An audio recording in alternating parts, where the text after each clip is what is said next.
Good morning, everybody, and welcome to another show of So You Got a Gun. My name is Matt, and I'm here with my co-host Alex, and today we have a special guest with us. We have Trek of MDFI, so that is the Michigan Defensive Firearms Institute. We're going to be talking about how do I know that I'm ready to carry a gun today? And we're going to have Trek walk us through some things that he thinks will help everybody out. How you doing today, Trek? I'm doing great. Thanks for having me on, guys. Yeah, Trek is having a little bit of a technical difficulty on his end, so we're just going to get audio out of him today. We're really sorry that you can't see his epic beard, but we'll probably get a couple movie quotes in here and there, as you will expect from Trek once you get to know him. What's up? It's all 10:30 in the morning. This is like 3 a.m. for me, so it's all good. Awesome. I have a great face for radio right now, so it's all good. It's good face for radio. Well, we're thrilled to have you here, man. We're thrilled. Yeah, well, it's great to be here. Yeah, we're delighted for sure. Why don't you give us a little time here and tell us a little bit about your background and why are you qualified to talk about this stuff? Yeah, sure. Let's see, Eric Utrecht. I'm the owner of the Michigan Defensive Firearms Institute. I've been with MDFI since early in 2010, ended up taking over the operation of the company, and then ended up having the opportunity to buy the company in 2013. And so I've been at the helm since 2013. I was just under in the U.S. Air Force. I was a military law enforcement officer for 5.5 years, and then had the opportunity to become a military education instructor, where I trained new non-commissioned officers how to do their job as a combat supervisor. And I got to train about 600 non-commissioned officers under my belt before I separated. Had the opportunity to go to the Federal Law Enforcement Training Center, get my certificate as a certified federal criminal investigator. Got out of the service completely and decided to become a licensed and bonded professional investigator in the state of Michigan. I still keep those credentials up, but I don't do any PI work. I just like to have that fun little gun-free zone exemption on my CPL that everybody always talks about. Currently going through a reserve program in my hometown, just knocking the rust off and going through my 3rd police academy right now. I'm a normal Joe, might have a background in military law enforcement, but I don't wear a badge 24 hours a day. I do carry a gun every single day. I've been carrying a gun since my 21st birthday professionally. I consider myself to be just a mentor and a coach to those people that are and those people that are experts, and just working with them not only better shooters but more responsibly armed Americans. That's fantastic. Do you guys see how much better our show is already with the guest? Guests are great. No one wants to listen to us all day long. I swear. You know, that's Trek has a great resume, and if once you make time to show up to one of his classes, you'll hear pretty much that same introduction word for word. He gets to do that intro before every class, isn't that right? I have nightmares about teaching. I seem well rehearsed. Well, I have woken up, gone to the coffee pot, and realized I had taught a foundation shotgun class in my dream. So yes, sometimes it's a bit exhausting. Yeah. Oh man. I didn't know if you knew this, Trick, but you're responsible for this podcast, right? I did not know that. Yeah. So you had your Good Friday spicy face day about a year ago now, and that's where me and Matt met. Was at that, and man, this guy can talk great. I'm going to put him on a podcast. He said this guy can talk after he's been shot in the. Was it really shot in the face with pepper spray? I mean, it was over the eye. Not that thing. I got a video. It counts.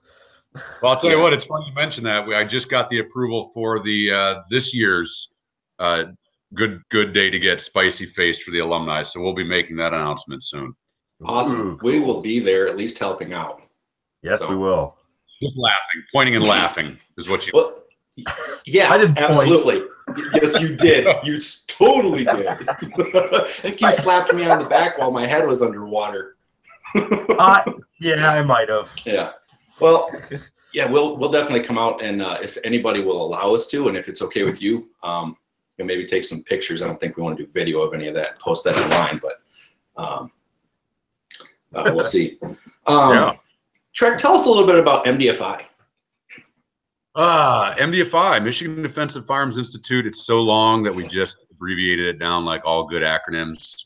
So we're pretty simply known as MDFI. MDFI is I like to think of it as it's the JV. I really like to think of it as the junior varsity. Before a varsity player is out there, they put in a lot of hard work. They put in a lot of hard work to come up on what we would call the precursor to being in the pros. And I like to think of MDFI as a JV where we are getting people ready to move on to further training. And so I don't consider it a knock against MDFI. I think I think we have a great niche in what we offer to our students because we have lots of new students. In fact, this year, just looking at the registrations, we've got tons and tons of new alumni that are joining the ranks, and they might not have ever trained with a gun. They might have just got their CPL. They don't know what they don't know, and we still get scores of shooters that are working to sand off some rough edges because maybe they have desires to go fast rope out of a little bird helicopter while shooting 2 micro Uzis in the air. And someone out there offers a training class like that. But if you don't have good fundamentals, if you don't have good manipulation skills, if you don't even know the why, when, and how you're supposed to employ a firearm and defend yourself for innocent life, you're just wasting money. And frankly, you're starting to become a liability. So that's what MDFI is. We are a school that builds of shooting skills for anybody that is interested in learning with us. So that's it in a nutshell. It's how I would sell it to anybody that asked me and didn't know about it. Awesome. So that's exactly where we're wanting to talk about is that foundation stuff. In my experience, it seems like there's a lot of people who don't have a lot of that foundation, and on top of that, don't really know where to look for that foundation. So I think this is a good spot and a very good niche for it. Yeah, you guys have seen it. We've all seen it. And when I first bought the company, not first bought the company, when I first joined MDFI, one of the things we used to see, and I've talked about this in classes, the tactical peacocks. We see look like $1 million. They got they clearly are in debt up to their eyeballs because they bought the $4,000 rifle, the $4,000 handgun. They have multicam everything. Be airdropped via space shuttle into the middle of Afghanistan, right, by themselves to fight a Medal of Honor, battle. But when you ask them, hey, what kind of training do you have? They're like, oh, I watch YouTube videos. Yeah, I've never actually shot this gun before, but I've watched scores of YouTube videos. And what we see now is we've started to see now people are getting a lot more real. Blue jeans, T-shirts, or with their carry guns. There's a time and a place for all the cool guy gear. And believe me, I live out in the middle of nowhere. If anyone thinks that my homestead doesn't have my plate carrier and my rifle by the door to defend this place, there's a time and a place for it, but not when I'm grocery shopping. And so the foundation is not appearance. The foundation is skill set that translates to any situation so that when you make a decision, it doesn't crumble and bad things don't happen. So yeah, it is the most critical. A show like this is the most critical before we ever get into talking about cool guy gear. And believe me, I love my cool guy gear, but when it comes to I'm a gear dough for sure.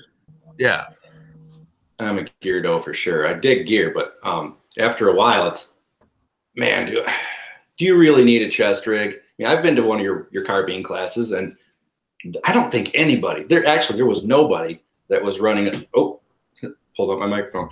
There was running a chest rig.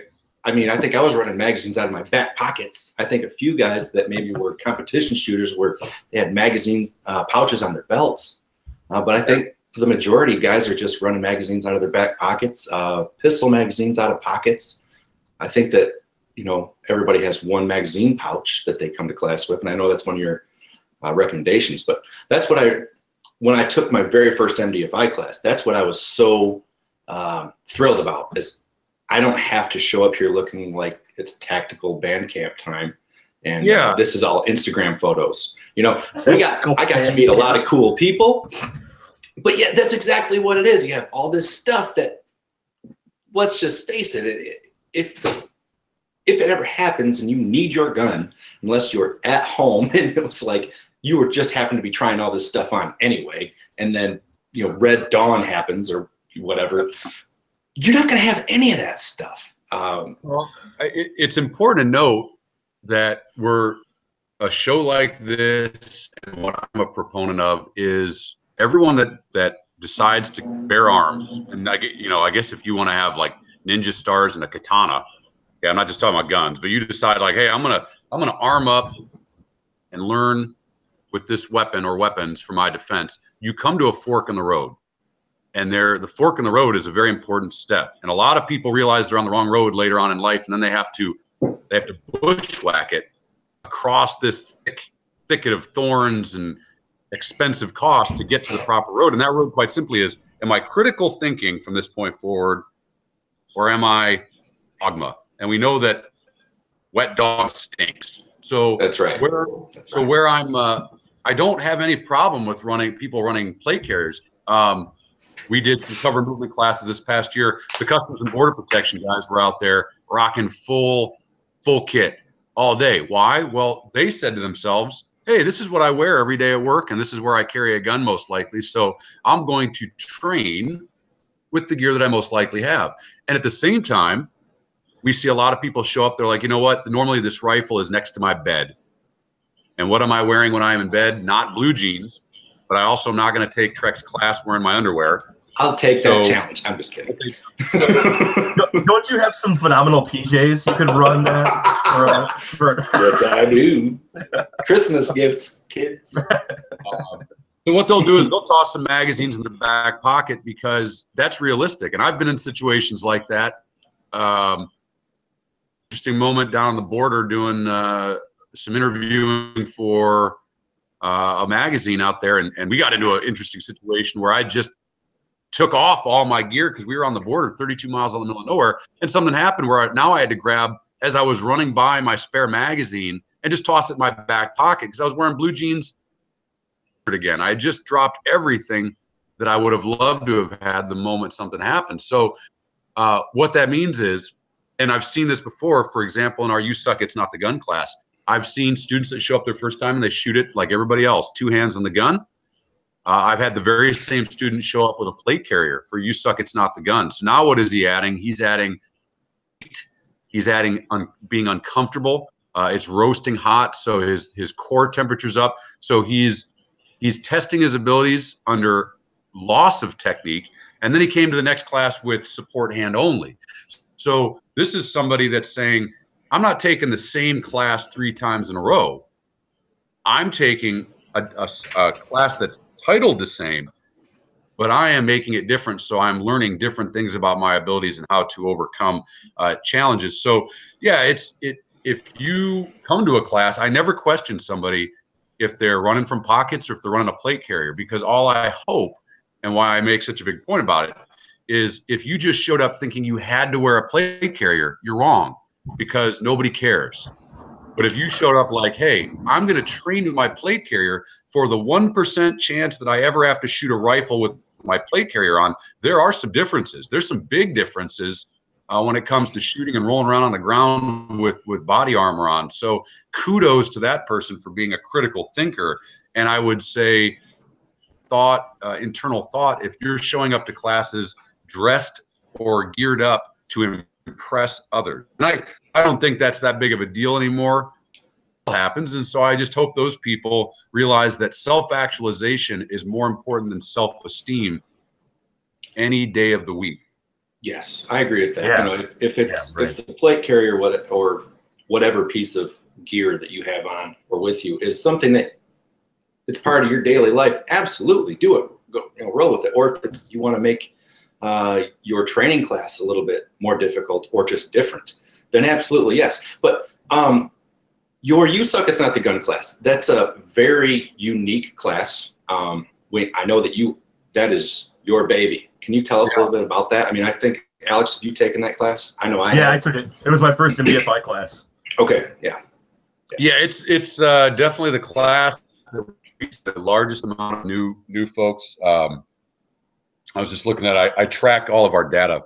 I've been doing it now for 2 years, and we have at least 300 spots for 2018 for You Suck It's Not the Gun classes, and I think already like 150 of them are filled. So like 50% already filled. They're definitely our biggest influx of new folks. The class But name, you get a lot of veteran shooters in that class too. I mean, when I was there were guys that were, I mean, they were not new shooters, and some of them, it was their 4th time taking the class. right?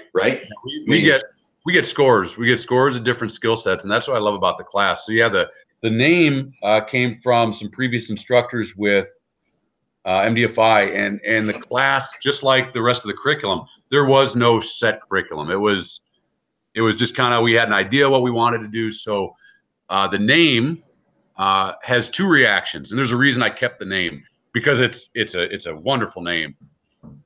2 reactions: either somebody hears it and they get really offended because they believe that it's me saying, hey, you suck.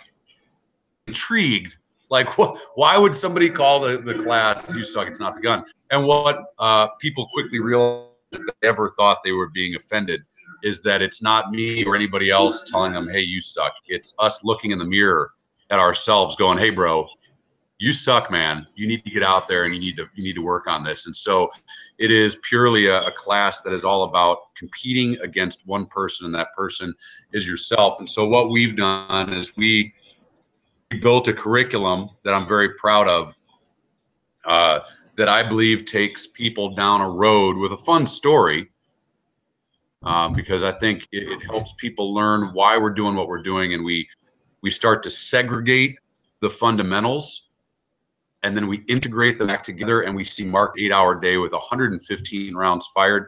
It is my favorite class to teach, and unfortunately, it is a class that I don't get to take teaching it. I wish I could take it. I need to get out to the solo defense guys in North Carolina that can have the authority to teach the class and sit in as a student, because it is a lot of fun, and to get to watch people smile, and to get to watch them get better and understand why they're getting better, so that they will not go out to the range and waste ammunition anymore.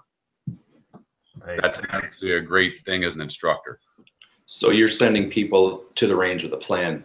After that class, they have an idea of something. When they go to the range, they're not just burning through 50 or 100 rounds in 20 minutes on one piece of paper. They have something to work on. Is that yeah. I mean, how many of us have gone to the range and shot for, we burned through all our ammo in like 10 minutes, and you're yelling America, and like bald eagles are flying over, and Donald Trump is over in the corner saying billions and billions and billions. And so you're doing this, and at the end of the day, you look down and you're standing in ankle deep brass, and you're like, all right, that was awesome. What did I do?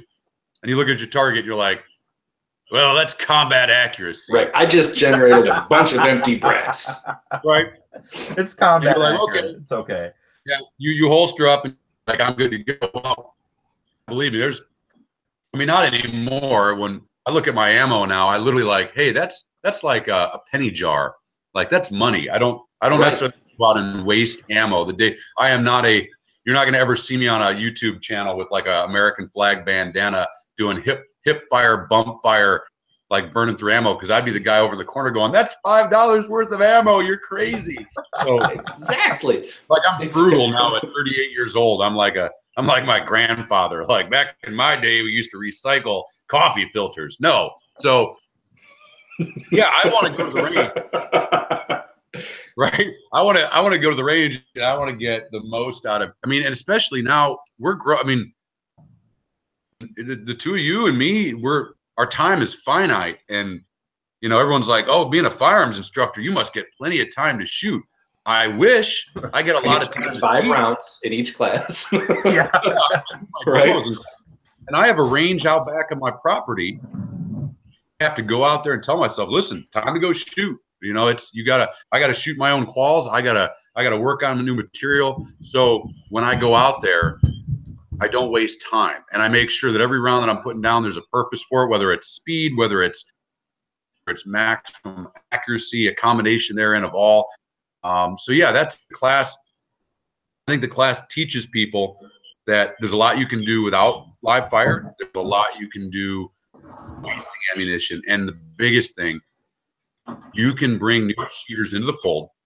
You don't have to give them demoralizing tasks because you, the person trying to help, may not understand the way people learn. And now we're going to give you and understand why they're doing what they're doing, and then do corrective actions so that they can see improvement when they are at the range with you and not in a formal training class. And then they can take those skills and work on them themselves. So that's very important. As much as I love my job and getting to make a living by instructing other people with firearms, I understand that's not a reality. You people can't just keep coming to my classes because expense, gas is expensive.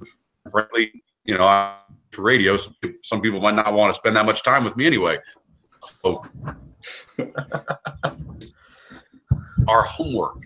That's what training classes do. They give us homework. So I want to give people a cheat sheet for the homework so they can go, and then the next time they go to a class is the test, and they learn and so forth. Right on. Yeah, I think it's really important when you're going to the range to have a purpose of why you're going there. There's got to be some reason why you're going out there to shoot. I mean, even if it is practice, but having something drive you to improve and having a purpose to be there. It is fun going out and blowing through ammo every once in a while, but it doesn't really improve your person at all. Yeah, it's bad of my place in life now. I have tons of the normal defensive guns. I got my Glocks. I've got my ARs. Enjoy shooting more because I pick them up, their work. That's why my silly guns, like my Martini Henry Kel-Tec, because those just don't shoot in classes. So yeah, you get to a certain point where now going to the range, you got to really spice it up, because what you say to me when you say, hey, let's go to the range is, hey, let's go do some work, dude. Right. Yeah. I started giving people a menu too of, you want me to take you shooting? Do you have ammunition? No. Well, here's how much this costs. Yeah. You know, here's how much each round costs. So let's, you know, I would go broke if I took everybody shooting that just wanted me to take them shooting. Yeah. So don't get me wrong. I think I have gone broke. What's that? Yeah, if I was Dan Bazillion, whatever his name is, the rich dude out in Vegas. Oh, yeah. Well, if you were him, we wouldn't have you on the show because he's a dink, but I'm just kidding. Yeah, well, I mean, if I had his money and a minigun, I would pull the trigger until, like, the world ran out of 308 ammo. Absolutely. Right? I just carved my name into a mountainside, but I just don't have that. Trek was here. Right. Nice. Well, Trek, excuse me. To the point of this, you know, the title of this show is, how do I know I'm ready to carry a gun?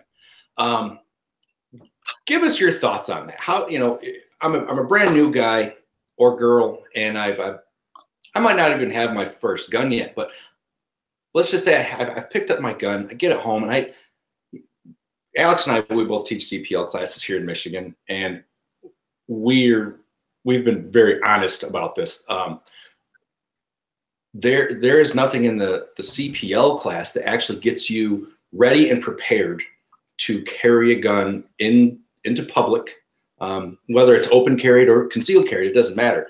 That class doesn't prepare you, and the allotted time for that class doesn't give. There's not time for us to do everything we need to do to teach, and then teach you how to carry your gun responsibly in public. Oh yeah. So what are some, you know, if you got a couple of tips, at least helping people get a little bit more familiarized and comfortable with their chosen firearm. Where this stems from, for a little bit of background, is I hear it all the time. About one person in a class will text me or call me up, you know, later on after the class, be it a week or a month, and they go, you know, I'm just don't feel like I'm ready. And we've kind of, you know, we try to deal with that, but I think some more information about that would be really helpful. Yeah. As a constitutional libertarian, I dislike the fact that in states like Michigan, I have to pay the government money to exercise a right with a millimeter of clothing over the top of it.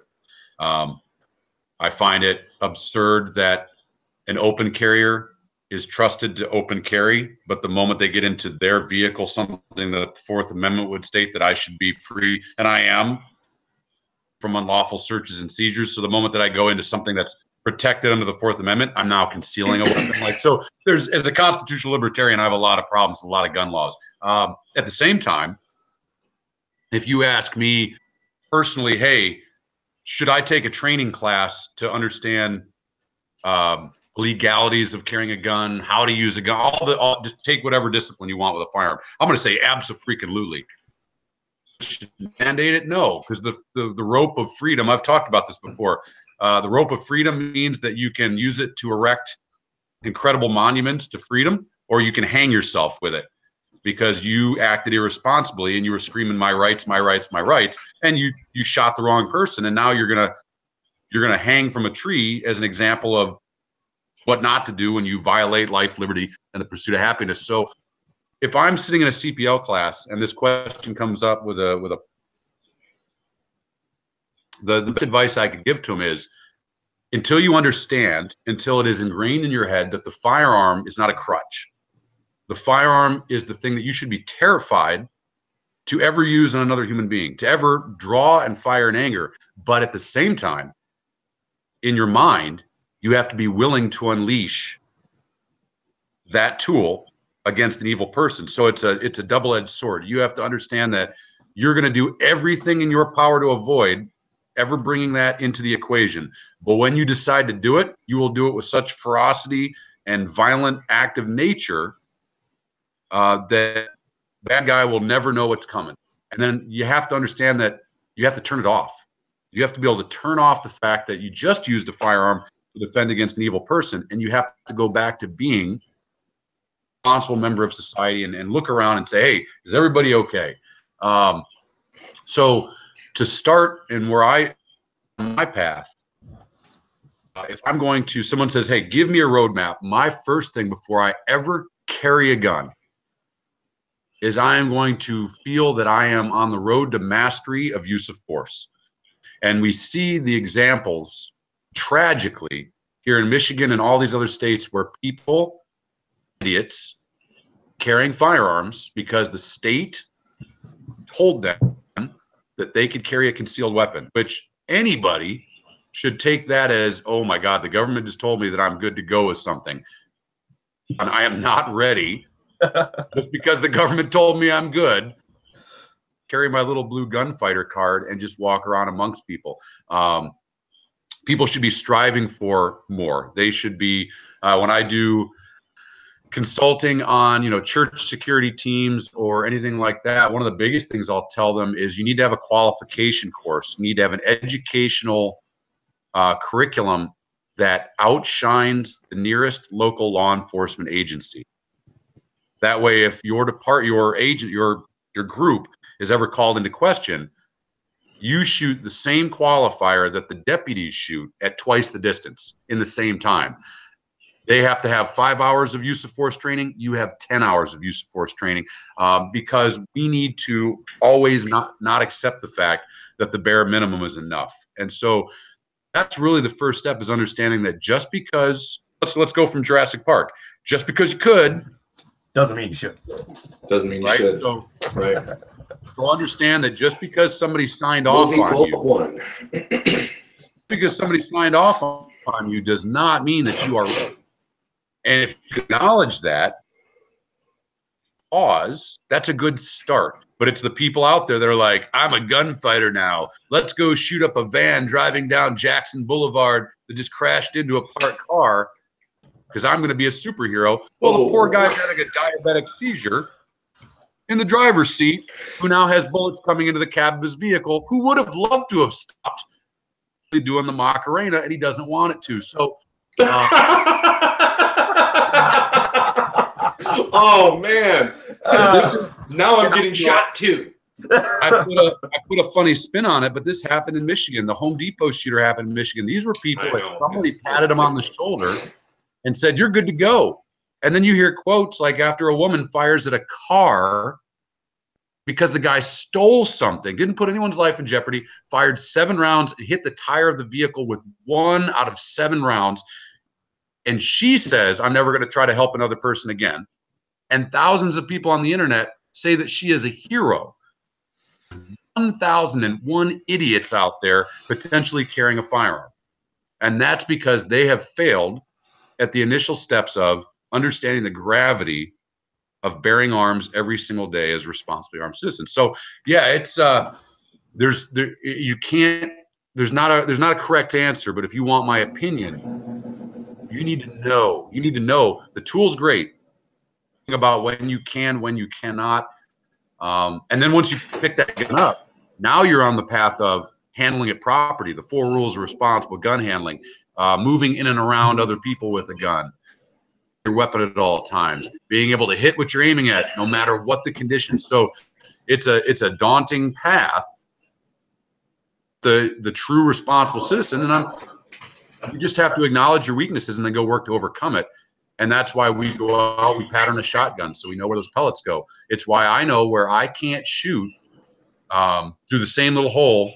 I know my distance, and I go out and I work on that distance all the time to try to push that distance back so that if I ever have to make a critical shot, I know in my head, hey, on a good day, I can do this. On a bad day, I better dial my Ricky Bobby back a little bit and take a little bit more time on this shot, because that's a real person down there that might not want to take a bullet.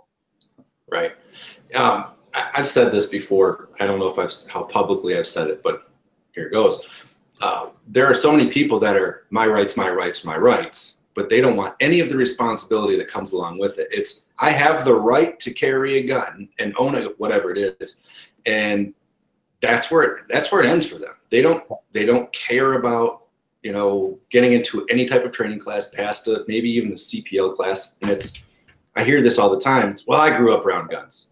Oh yeah. My dad was a guitar player. I've had a guitar for 15 years. Guess what? I can't play a single lick. I know how to strum the strings. I can even strum a few chords, but I can't make a beautiful song.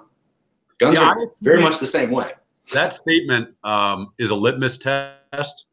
I attribute that's the same thing as walking into a police station and be like, well, I've grown up around crack cocaine. You can identify crack cocaine. Thank you. From the jury. So you've seen guns before. Well, I grew up around cars. I grew up around chairs. I can't build a chair. Right. I sat in chairs my whole life. So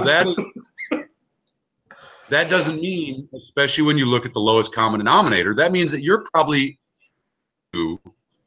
bad gun handling, uneducated gun owners. I mean, because those are, unfortunately, the greatest majority of gun owners out there don't know that they are the people that we cringe about. And that's, I've always said, anti-gunners are not my biggest concern. Any factual discussion can easily be over statements and statistics from, you know, things like the FBI, you know, the ones that take a lot of data in. But the gun owners that are my rights, my rights, my rights, well, there's more to that Gadsden flag sticker that says, don't tread on me. My right, and you know, the Supreme Court, it is one of my biggest things, the Supreme State and shall ever have a fee levied on it. And that's why this where you pay hundreds of dollars to put a millimeter of fabric over a gun. That's the Supreme Court ruled that that's not legal, but states still do it. Oh, I get it. But my rights, my rights, my rights, the full sentence is, my rights ensure my right to life, liberty, and the pursuit of happiness. And what that sticker doesn't show is 100,000 snakes that are all interacting within one another, and they're all saying, don't tread on me. So if you pull a gun because you're an idiot and you thought that my excuse was, well, it's my right to do so, and you put my family's life, liberty, or pursuit of happiness in jeopardy because you don't understand muzzle orientation, and you're rocking rounds past my family without hitting your target of that ISIS guy that's trying to blow up the mall, I might have to put you down with my gun because you are threatening the life, liberty, and pursuit of happiness of innocent life. And people don't understand that. There will be a time, there probably has been time, where one person with good intentions was shot by another good guy with good intentions because the guy with good intentions didn't know what he was doing, was being an idiot with a gun. And that's, people need to hold that their rights don't trump others. That is what a republic is about, And that's a lot of people stop at the sticker and they don't think about it. So carrying a gun, as we go back to the real purpose of this podcast, it's like it's the sword and the stone. When you pick up a gun, you're pulling Excalibur from the sword, from the stone. And there was a lot of responsibility that Luther Pendragon put into that sword. You're going to be king of freaking England. You being a rich king, it's, oh, by the way, you serve the people. And it's the same way when you pick up a gun. You're serving people out there. And if you act stupid with that sword, someone's going to lop your head off. I really like that. That's a really great way to put that. Write that down. I was looking all over for my pen so I could take some notes. I can't write anything down right now. Man, a couple cups of coffee. I'll tell you what. That is a great way. That is a great way to drive that home for people. Is you pulled the sword out of the stone. You have all that power. Now remember all of the responsibility that comes with that power of being the king. It's not just having the crown. It's serving the people and making sure they're taken care of. That's a fantastic way to put that. I think I've heard you say it before in class or maybe on another podcast, but that is fantastic. I love that. I'll mention your name when I steal it in my classes. Train MDFI. Yeah, I think that's fantastic. It's a phenomenal way of saying it, and it is really scary. You look at a lot of these people out that are carrying guns, and the responsibility isn't there, and that scares me more than anything else. You know, you're right. My right. I've got my card. I can do this, but they don't want to look at the responsibility of it, and that's very frightening. Yeah, that we don't ever want to do as a community is ostracize folks for being newbies. And so I consider that there's two different types. There's the person that's a newbie, and I mean newbie by educational base, that believes they are an MIT professor. And they know this because their mom told them they were special. So they carry a gun, and they're like, when I'm carrying a gun, it's doctor. Like, they're like, you have to call me doctor because I'm that smart when I'm carrying a gun. And then there's newbies, and we see these folks all the time. They're like, yeah, I just got this gun. I don't really carry it right now, but I'm taking the class with it today, and I'm probably going to put it in my trunk at the end of the day, and I'll wear it around the house, but I'm just not. And it's, we see these folks, and we laugh. We're not laughing at them, but we remember being this, where the grip of their gun, they stand so upright. Like, we've all been there, right? You bend over in your mirror and you're like, oh, you can see the grip of my gun. And then the veteran carriers amongst us are like, dude, nobody notices. You could be wearing a bozo nose on your face and nobody will even notice. And open carriers tell that story all the time, how they'll walk around and society won't even pick up the fact that there's literally an openly carried handgun on somebody's hip. We did the human element class in November, and one of our scenarios in a convenience store, the role players is open carrying a gun, reading a magazine, and only half the students who are nervous out of their mind even picked up on the fact that there was an actual gun right next to them, and they didn't even notice. And they're in the middle of a training class. Wow. So that happens. And that's cool. If people acknowledge weakness, that's great. If it's the same as my grandfather, God rest him, in his later years in life, he's getting up there, and his reaction time was definitely slower.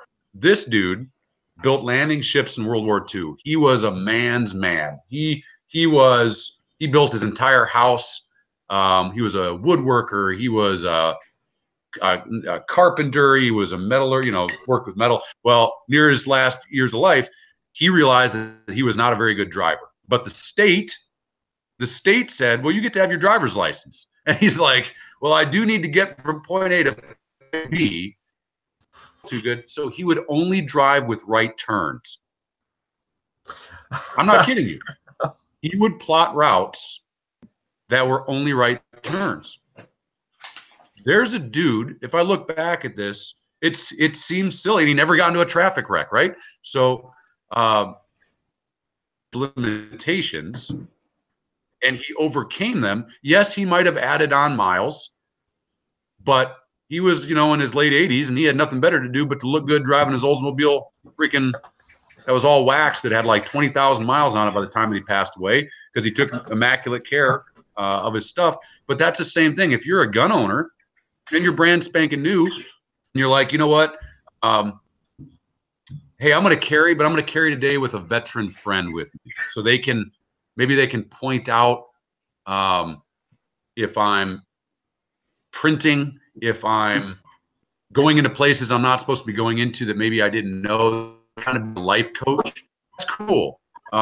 We've all done that. We've all leaned on somebody. We've all read manuals and read up on things like that to try to make sure we're doing the right thing. And that's the complete difference, is you have idiots that thing, but they're just waiting for two objects to collide, and that could be whatever happens that makes them a national news story, or it could be the person that sees that van colliding into a parked car and keep driving, and that person that's carrying the gun goes, I know that's a crime, but I don't remember if I'm supposed to shoot. And because they say, I don't remember, they just pick up their phone and go, hey, dudes with badges who know better, there was an accident and this van kept going. Would you go shoot it full of holes if it is applicable under the law?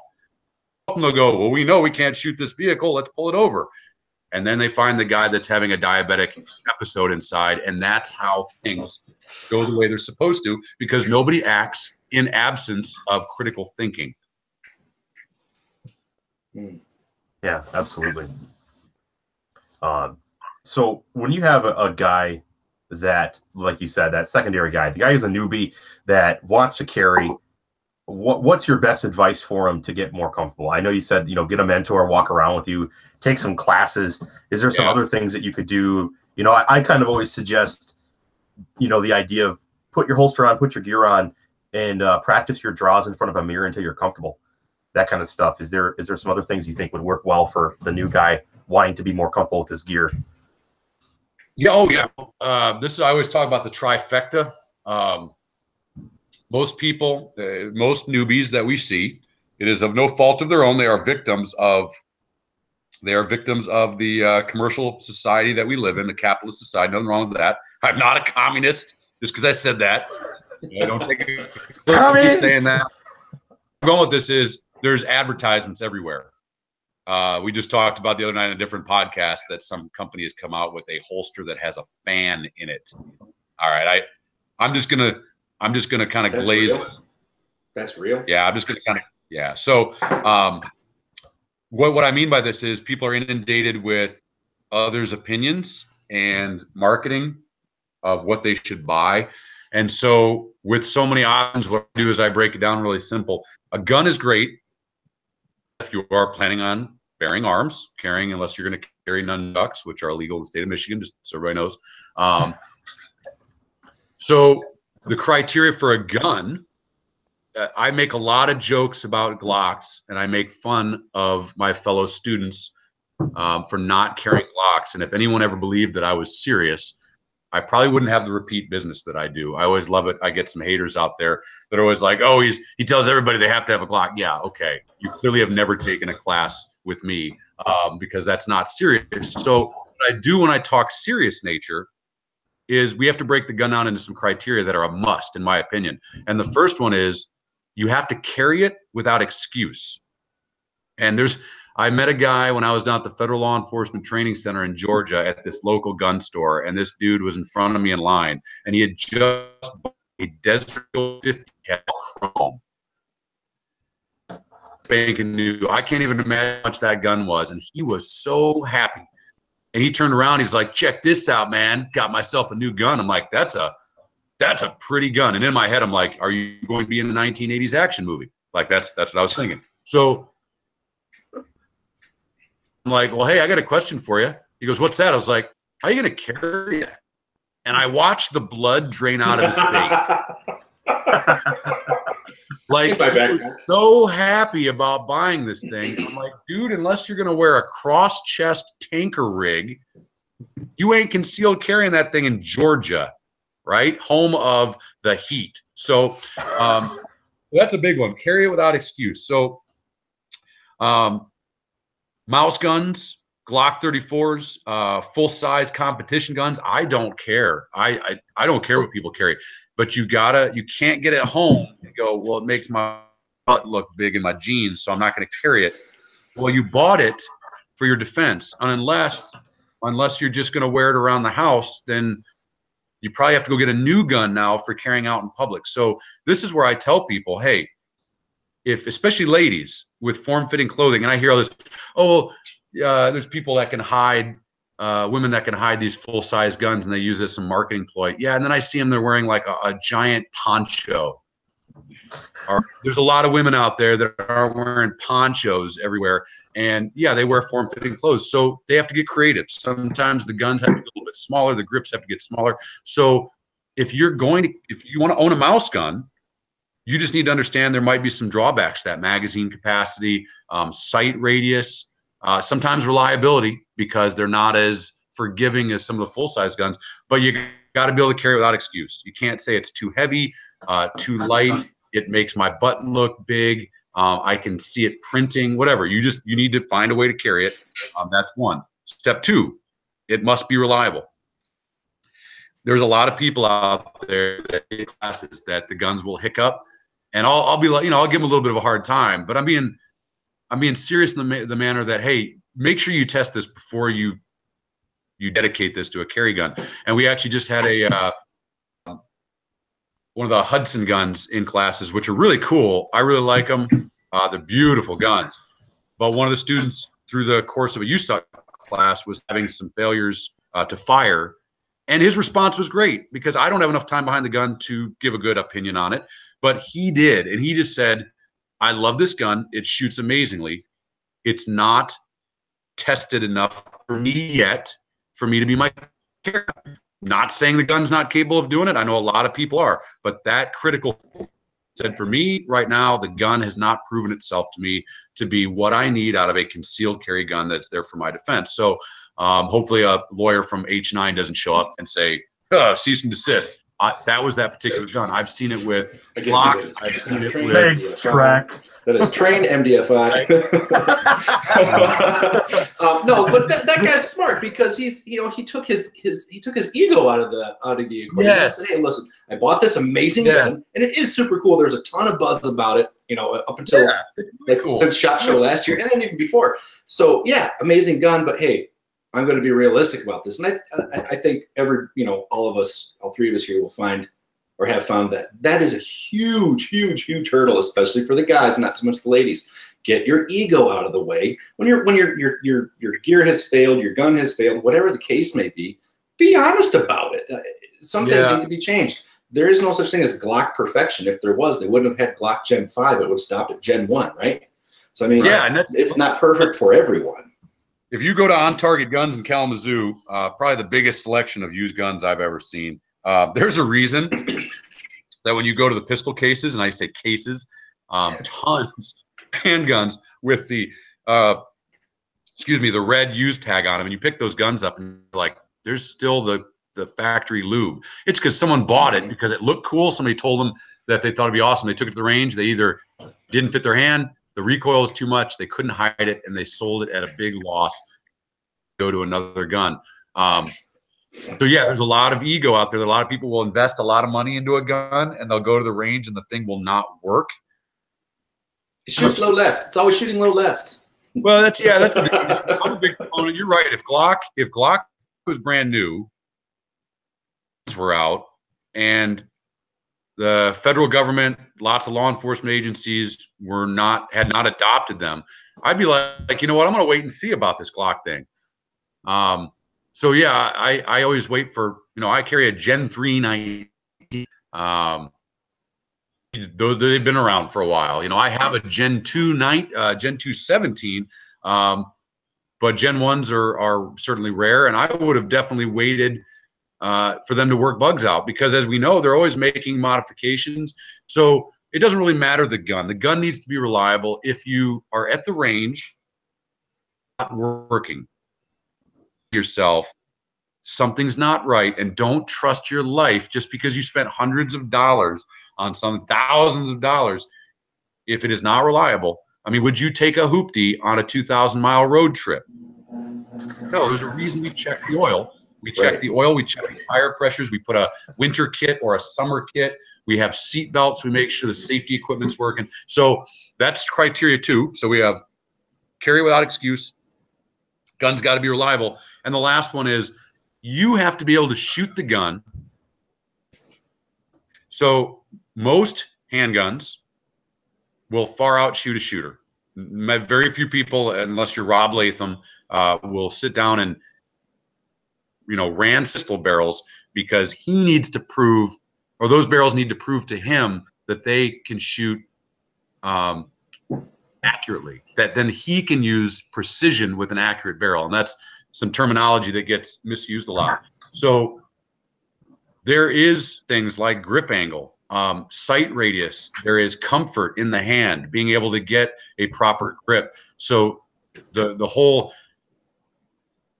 you get a 38 special revolver because if it doesn't fire, you just pull it again. Well, J-frame revolvers are some of the most difficult guns to shoot with precision. Like a master, we call those gentlemen or gentle lady guns because, like a 1911, they take a very competent master or someone that is really working on the mastery of not only the shooting but the maintenance. They are a lot of hand fitted. They need to be treated very well, and they will also reciprocate by running very, very well for the shooter. So if you can't, even after taking training classes, if there's something about that gun that is hindering your ability exactly where you want it to go on a beautiful sunshiny day, you need to understand that your errors will be maximized in a life or death situation. So that's the trifecta of a gun. But the other two parts of the carry trifecta is the holster and the belt. And that's where a lot of people skimp on. So yeah, you need to have a good gun. You need to have a holster that fits that model of gun. This universal holster crap, they're cheap. And there's a reason that they're cheap.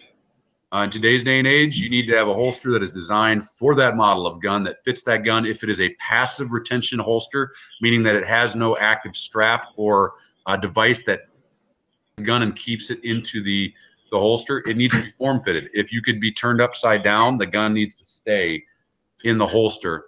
Paddle holsters need to go the way of the dodo. They look great for cop shows where the chief says, "Give me your badge and your gun," and they pop the whole rig off and slam it onto the desk. Somebody knocks you to the ground in a fight, your holster and gun can just come popping off. And that's a big, people love that. And I have seen so many paddle holsters drawn with guns in classes. It's funny on the range. It's funny on the range, but that's a life-ending event in real life. So they need to be made for the gun. They need to be mounted to your body, like on a good belt. And that's the last one. The floppy leather belts, that's cool for your blue jeans, but you need to have a belt designed maintaining gear on your body and keeping it exactly where it wants to be. The saggy pants, like that drives me crazy when I see people saggy pants and they're wearing a belt. Like clearly they have missed the point of what a belt is for. So if you have a gun that doesn't stay in the same place all the time, that all of a sudden becomes exposed because now your pants are sagging down around your rear end, that's a problem.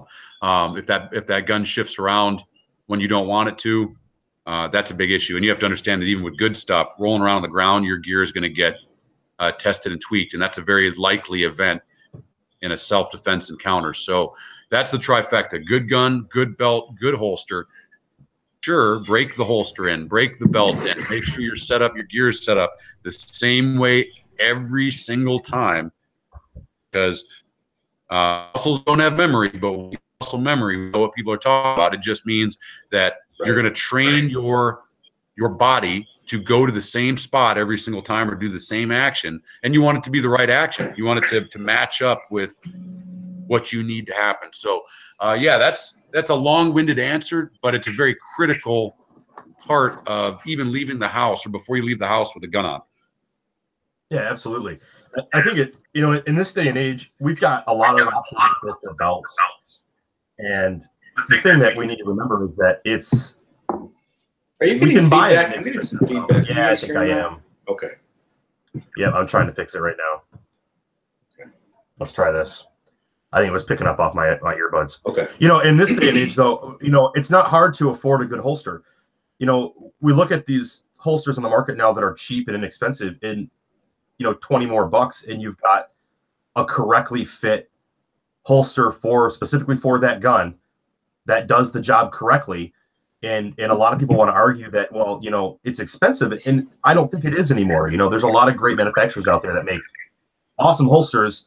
That's becoming, in my opinion, an irrelevant excuse. Is, you know, oh, the right holster is too expensive, and I'm starting to argue with that a little bit more. I've said this before. Is, you know, a lot of times life and death decisions are made at the cash register. You know, when this is something that you're going to possibly be using to save your life, you're definitely going to be working with the gun, practicing, training, right? Taking classes. Now, I bought what I thought was, it was probably an okay Kydex holster, and I was in a training class, and as I drew the gun up and popped it out in front of me, I realized that the holster was still on the gun. That's not good. And, you know, like the system that attached to my belt, it just came apart. I mean, yeah, that's a problem. You don't want that to happen when you need your gun. So, I mean, yeah. You don't. The bad guy does. Well, absolutely. I mean, there's two sides to every coin, right? But that begs the question of, okay, so how do you know that, you know, you can't just look at ABC XYZ company and say, well, man, they've got, you know, 40,000 or 100,000 people following their company on social media. It must be a great holster. How do you know, that's difficult for people to say, well, I'm going to go get, I won't, you know, name any brands here, but there are some out there that we all know. Here's the thing. You want to steer clear. We all have a big bin of holsters that will never be used again. Oh, yeah. Chew toys for dogs. And, you know, I see, you know, especially with teaching basic level firearms classes, we get a lot of people that show up to classes and they're like, yeah, it's the super, if this is a real name of a holster, don't sue me. It's like the Super Tuck 25,000. Can't see it. You're like, you can't see it. It hides really well. And I'm like, gun. And they're like, unzip their pants, drop their pants down to their knees. I'm like, yeah, it hides really, really well. They've got one now that you like pull on a flap and like R2-D2, it's like launches your gun out so you catch it in the air. Like, great marketing tools. Sure, Jay. That's awesome. Until you actually have to draw the gun, and then I'm waiting to see video of someone who has mastered that launching holster, and that'd be cool. Hey, if you become a master of it, like R2-D2, hacking them all, and you yank on this thing, and it jettisons 2 Glock 19s, and they grab both of them in midair. Okay, cool. You know what? Then I take back anything I said about the holster. But I've seen a lot of rigs firing grip on because they hide so well, irrelevant for actually bringing the gun into the fight. So, yeah, there's a lot of trial and error, and this is where making friends that have gone through the steps, basically. Let the fact that you've spent $15,000 on gear in your life to find the one gun that works for you. Help them avoid the fact that they don't have to spend $15,000 on gear by telling them, you know, this is crap, this doesn't work, here's why, and be able to tell them why. Don't just say it's crap. You have the box of holsters, walk them through, show them all the different rigs and the pros and cons to each. Yeah, so there's a lot of poor, bad information that's getting out there, and it's done in the name of advertising, not reality.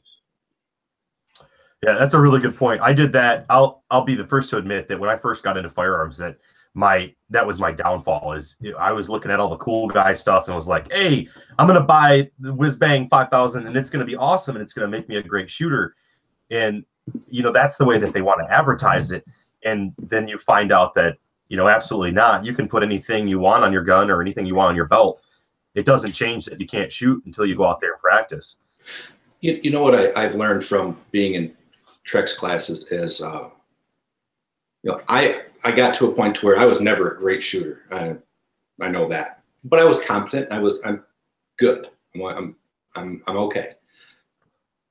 But something Trek said was, you take this class, training class, so you can go home and practice. You train so you can practice. Otherwise, you're just, we talked about before, generating empty brass and yelling America, which is fun. But I noticed that, okay, cool. I got to the point where I'm a respectable shooter. Then I didn't practice. I got away from it for a couple months. I didn't, not one round in practice. And then I embarrassed myself when I was knocking off the rust. And so it's not, just because you get to a point where I'm good, it doesn't stay that way. I mean, you start building up rust and you lose that edge. So it's a constant skill set. You've got to practice it. What you learned, if you take a USA class and you don't practice those fundamentals over and over again, if you just go, okay, great, I took the class, and then the next year you pick up a gun and go, hey, great, I'm going to shoot. You're not going to shoot like you did the day you took the class. Oh, absolutely not. Absolutely not. No. So here's a question, Trek. How many, what kind of stuff should people starting out, what should they be carrying on them? I mean, do they need, 2 guns and 5 magazines and 3 flashlights and a pocket knife and what kind of stuff? This is kind of the whole encompassing deal. We don't want to have to wear a Batman utility belt, right? We have to go about our daily lives in relative comfort. I mean, it's not really ever completely comfortable to carry a gun. So what are your recommendations? Just to get started. Yeah, here's this with you guys and a lot of those friends. Outlook on things is a lot more different than others in the firearm training industry, and that's okay. Different viewpoints. And I look back to I like my silly guns, right? So I just picked up. I will not buy another piece of gun gear for 2018. Let's see how long that lasts. But I picked up a 38 Smith & Wesson 5-shot top break revolver, right? And it's a cool little blaster. I've got it on display in my living room here. And I was looking at this gun. I'm like, an MDFI class for this. Maybe you suck. It's not the gun. Maybe, right? But when you got to foundation handgun, trying to this little revolver and speed load it with 5 rounds, it'd be rudimentary sights. And here's the reality: that gun was designed for people that don't train. It was designed for moms and dads and sisters and brothers that want to go to a movie, or I guess it would be a play, probably back in the day, right? Right. Listen to the radio. They want to be able to defend themselves, and they want to also not be a training junkie, and that's perfectly okay. They might go take a class. They might take if they had CPL back then, they might go get their concealed carry permit. They might take a class where someone at the gun store, how you're supposed to load and unload it and the basics. So what we need to do is not get wrapped around the axle. I guess this is where I'm going. We need to not get wrapped around the axle about the Instagrams and the EDC photos that drive me freaking crazy. And I'm guilty of this. I just posted one yesterday because I keep getting the question of what am I supposed to carry, which is a great question. Nobody knows the answer to that except for you. And anyone that tells you you're wrong is an idiot. That's me. If I try to tell somebody what their everyday carry should be, who am I? Well, who in the heck am I? Who is anyone in this world to tell you how to live your life? Now, with that said, I also have to understand that if nobody's going to be able to dictate what I carry every day, that if I choose poorly, and I always picture like Jones the knight, right? You've chosen poorly. You carried a Taurus judge. And then the floor opens up, and I fall in along with the Nazi shit, right? So this is, if I choose poorly, I might not be around to argue with all the people that are going to Monday morning quarterback the fact that I chose an EDC spinner instead of a spare magazine, right? So you just need to carry what you think the mission requires, and that mission, military speak, the mission could be going grocery shopping in the winter versus going grocery shopping in the Michigan 90 degrees and humid summer, which the mission's going to be completely different. And I do in the summer, because why do I need kitty litter, a snow shovel, and a snow brush in Michigan summer? I can't think of any good reason. So unless just, making random litter boxes for people. I don't know. So there's no right or wrong. A knife, the big things come up. A knife is a great tool. I don't recommend people carry fighting knives unless you've been trained in the defensive use of a blade. More often than not, if you pull a blade out and you know nothing about what you're doing, you're going to get stabbed with your own blade. There's some interesting reading out there about the introduction of knives into fights, especially some military doctrine, where even two untrained people, generally the person that brings the knife in gets it used on them, especially in close quarters. And that's not, you trained person, rock on. I'm not actually that's got some edged weapon or martial art, but a knife. I carry a knife every day. Why? In boxes. I mean, I have to use a knife every day. So yeah, I got a knife on me, but it's not because I'm going to be a ninja fighter. I have a beautiful handmade shepherd knives clinch pick made of Damascus steel. It's got 4,000-year-old bog oak handles on it, and guess where it sits?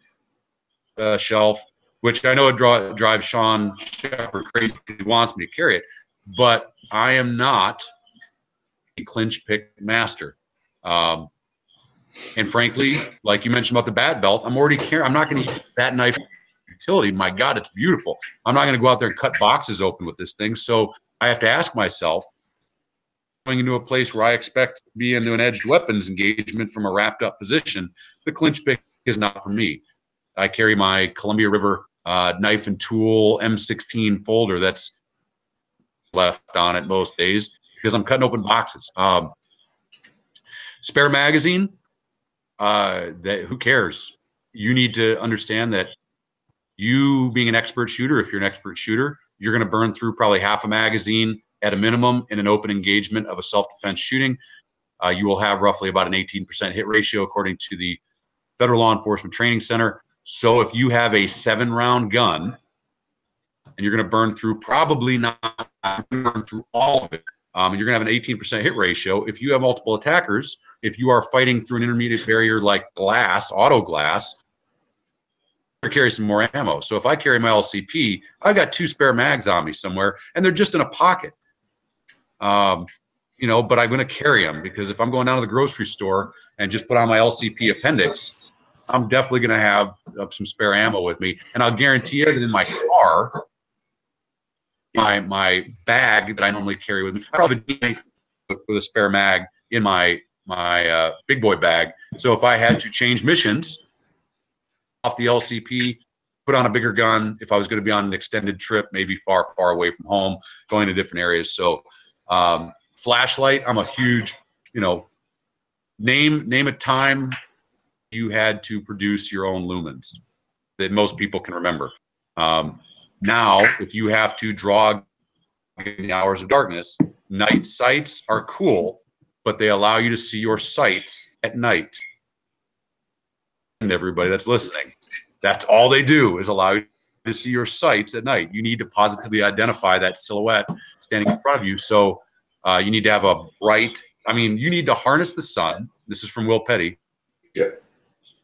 In a handheld light. I right now just traded my Streamlight ProTac 2L, which is a wonderful everyday carry light. Had no finish left on it, and I just got the new 1200 lumen Surefire EDC, which I am loving. It is as close to the sun that I can see in a small package right now. So let's break it down. What else? Car keys, wallet. That includes your driver's license, your CPL, your credit card. Do you have medication for your kids? Do you have your kid's diaper bag? Like, so you're right. It's not just about this everyday carry. How much stuff do you have to walk around with every day? And here's the thing: if you're like, well, I got to get kitted up because there's a good chance I'm going to be in a gunfight. Listen to what you just said. Why are you going there in the first place? Thank you. Thank you. You have this thing called the Army. They go places that they know there's going to be gunfights. SWAT teams. There's a reason when they're like, hey, there's a good chance we're going to get shot at. Let's look like turtles. If you as a civilian are walking into a place where you're like, there's a good chance I'm going to get into a shooting. Why are you going there? There's another Walmart 2 blocks down. You know, right. Just why is it always Walmart? Well, we're just talking statistics. Okay. So yeah, just carry what you need for the day. It doesn't. People get wrapped around the axle. I gotta have. If you have a flashlight that is good for utility work, that is not good for what we would call a fighting light. Okay. If you get put into a situation like that, you're gonna need to think outside the box. Do you know where all the light switches are of the environment that you're in? Because guess what? Everyone's like, I've got a 1200 lumen flashlight. I can replicate the sun. And then the critical thinker's like, check this out, and turns on the master light switch to the building. And now it's completely lit. And the guy with the flashlight's like, I have a cool flashlight. You're like, yeah, well, I don't need to hold a flashlight now. I can see everything. So yeah, I mean, if you have limitations, if your everyday carry won't let you carry, overcome it by thinking. So yeah, the EDC stuff, man, it's Instagram. So the best EDC is critical thinking. Is that what I'm gathering? Yeah, everything. It really breaks down for yourself, and if you can answer. And there's a lot of times I'll throw new shooters for a loop. I'll walk by and be like, "Why did you just do that?" You can tell like he's about to get on me because I didn't do something the way he wanted it, and they'll be like, well, this happened and this happened, so I did this. And I'm like, awesome, man. You just thought through exactly why you did what you did, and you were able to justify this new thing now of putting down people because they say it works for them.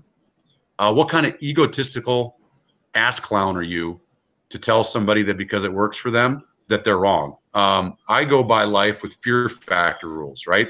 So a fear factor, if you remember the show, there was always that guy that talked crap. Was always talking crap. And then there was the dude that looked like Obi-Wan Kenobi not saying anything, right? And he might not have been the fastest climbing the rope. He was still in pretty good shape. Cockroaches.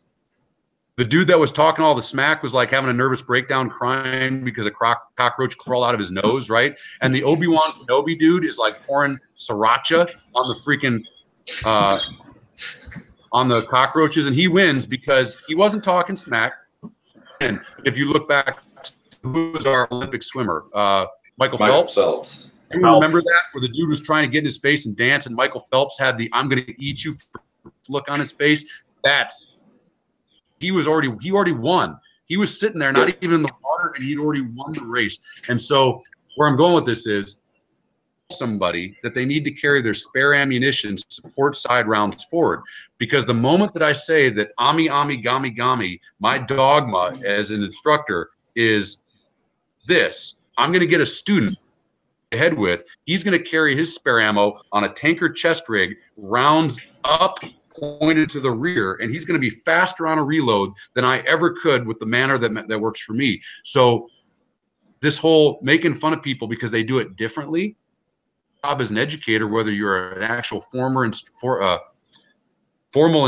or someone trying to help another person, is if you see things they could improve on, why they're doing what they're doing, and you can give them a method that does work and they can understand why they're now doing it. That's a win. But if I have a student, I've seen it many times, they're doing something that's really weird to me, and I'm like, hey, let me see you do that again.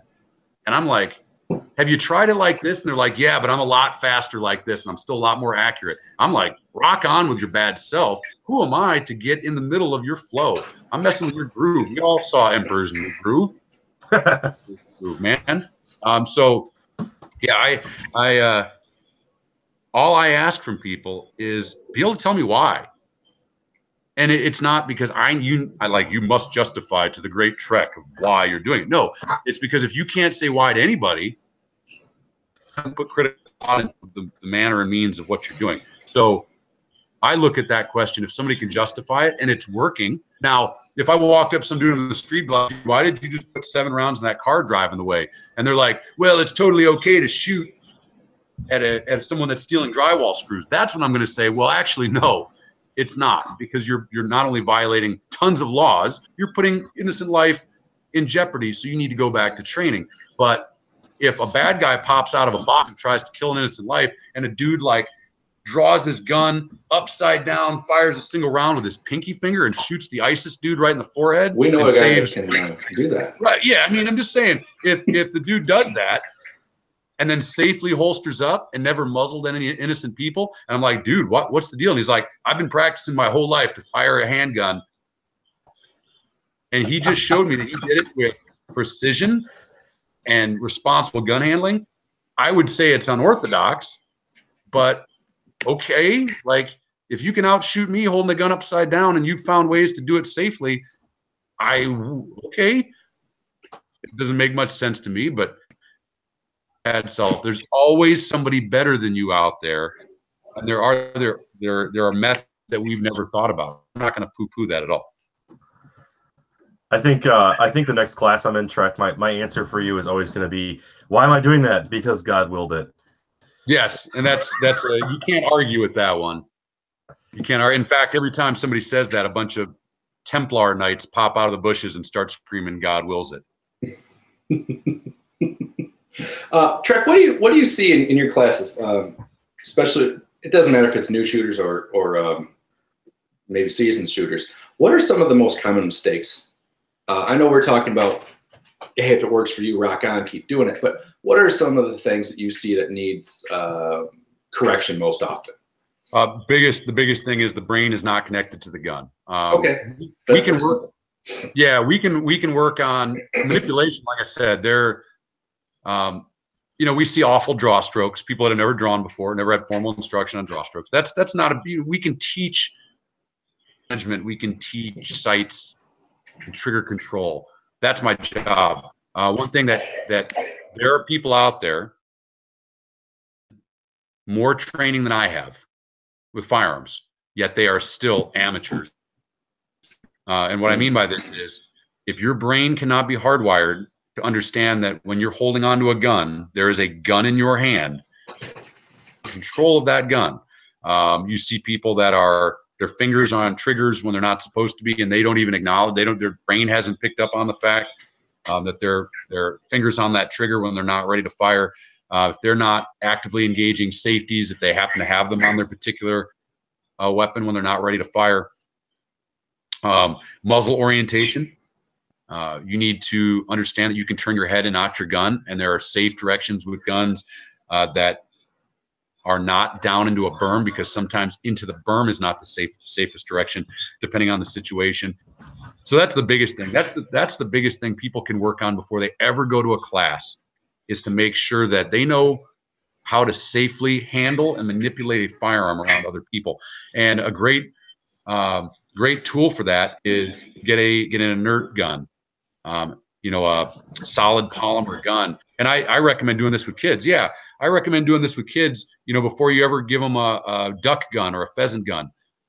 Start off with a completely inert toy gun, and you tell the kids that starting now, dad or mom are going to treat them like they're holding the real shotgun.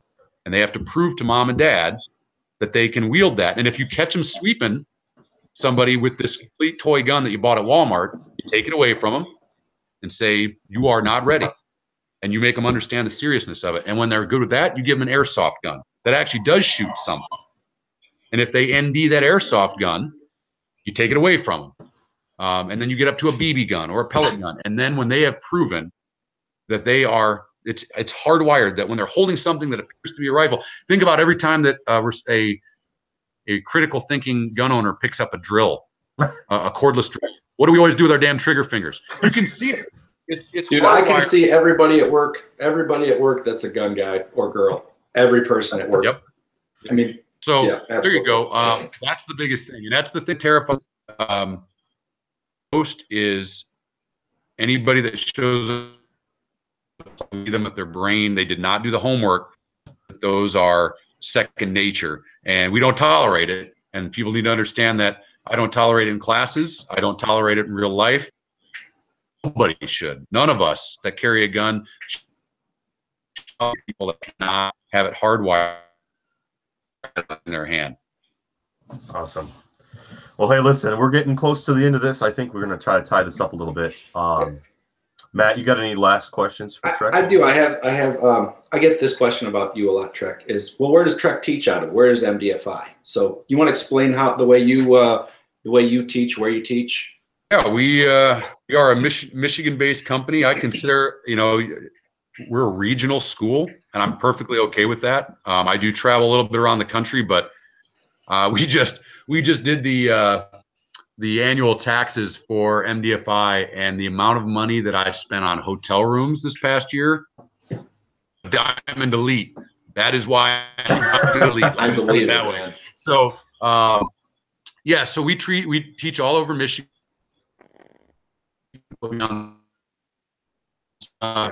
Over in the east side, we've got Blue Water Sportsman's Association in Kimball, Michigan, near Port Huron, north of Detroit.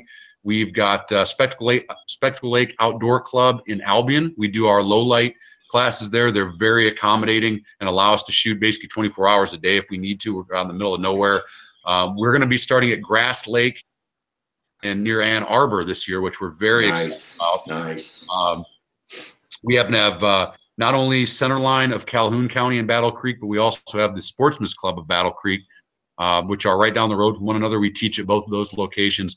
And then we have what we consider our home range, the very accommodating Caledonia Sportsman's Club in Alto, Michigan. For those that have trained with us, Nick, our liaison with the club, and the entire board have gone above and beyond.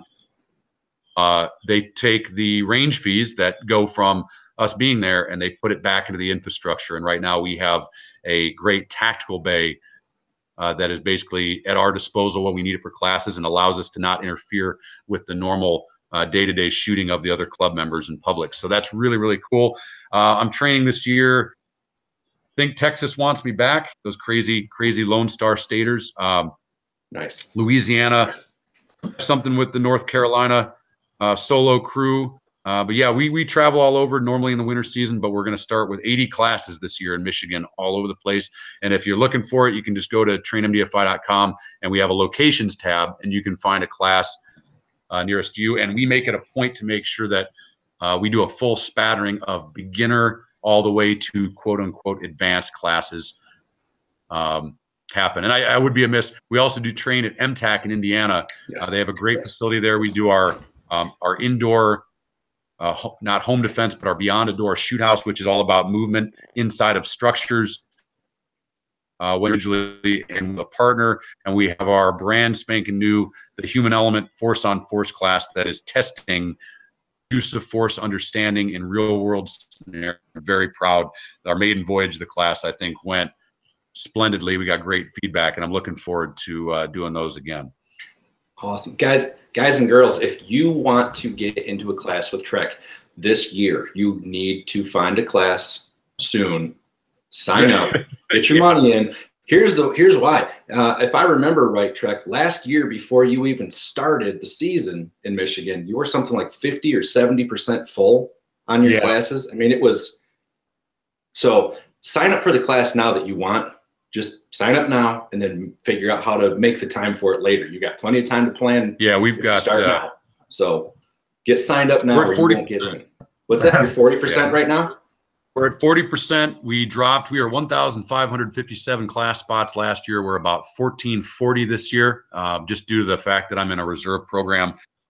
Right now, I had to cut back on some winter classes. But yeah, we've got some classes that are already 70+% full for the entire year. So definitely don't wait. Right. Definitely don't wait.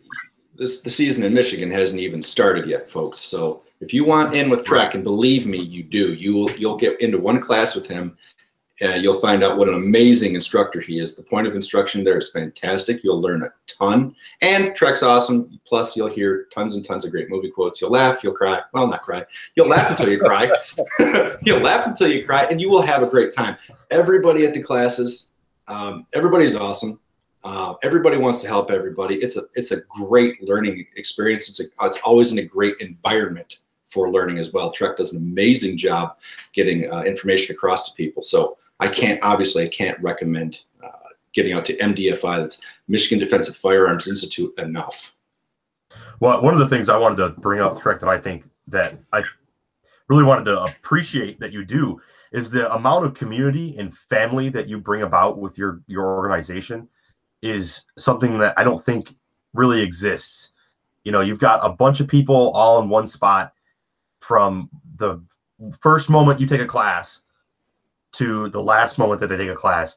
They're part of that MDFI family. And I think that is a very cool thing that happens with your group. I've been in a couple of groups around, throughout the years, and I've never seen the amount of dedication and I don't know, cooperation and organization that all the people that you brought together in one spot make. And I think that's something that you've built that's pretty amazing. That family orientation is very cool. And the things you do for us is very cool. There's definitely a commitment to excellence in that group. Yeah, what I tell people, and I say it with no fabrication, when I bought the company in 2013, MDFI was nothing but a bunch of stick stands, target, steel, a logo, and a name. The greatest asset this company has and will continue to have is the MDFI alumni. Not only are they all friends, they are incredibly valuable to all of us. And so I'm dedicated to making sure if they need something, the best of my ability. Believe me, if I won the lottery, I'd still be doing what I'm doing with these great folks because I enjoy spending time with them. And so, yeah, I appreciate that. I think we've got something great. We've got about, a little terrifying, we've got 666 active members right now in the MDFI. We need some new people right now. There, but we've got thousands of folks from all over the country that are card carrying members of the MDFI alumni. So yeah, it's a great community, and looking forward to, I think we're going to bring hundreds, if not thousands more with 2018 into the fold. So it should be great. Awesome. Awesome. All right. One last question for you. Yeah, go ahead. Sorry. One last question for you. I want to know what your favorite book is, because I'm a book nerd. So, I don't get as much time to read as I would like. Favorite book is Rainbow Six, Tom Clancy. There you go. So if I look on my read, because Tom Clancy's very detailed, he'll talk MP5. He goes in 3 paragraphs about what the sound of the MP5 sounded like, and the casings hitting the ground, and the tactics that were used. So yeah, I love the mixture of fiction with Tom Clancy. So big fan. Yeah. Cool, good book. I like that book as well. Well, Trek, we can't say thank you enough for taking the time to come onto the show and drop some knowledge. It's great having you on. Thanks for having me. Thanks, Trek. We appreciate it. Absolutely. All right, guys. That's going to wrap us up for today. Tune in next week. We don't know what we're going to do yet, but we're going to do something cool. We are going to be going out to see Holland Tactical Solutions sometime, hopefully in the next month or so. I know we've been talking about a little bit here and there. We're going to see what it looks like when we have a slide milled for front side serrations or Cerakote, things like that. So we are going to get out there and shoot a show with them and get some video. So guys, tune in. We'll see you next week. Have a good night, guys.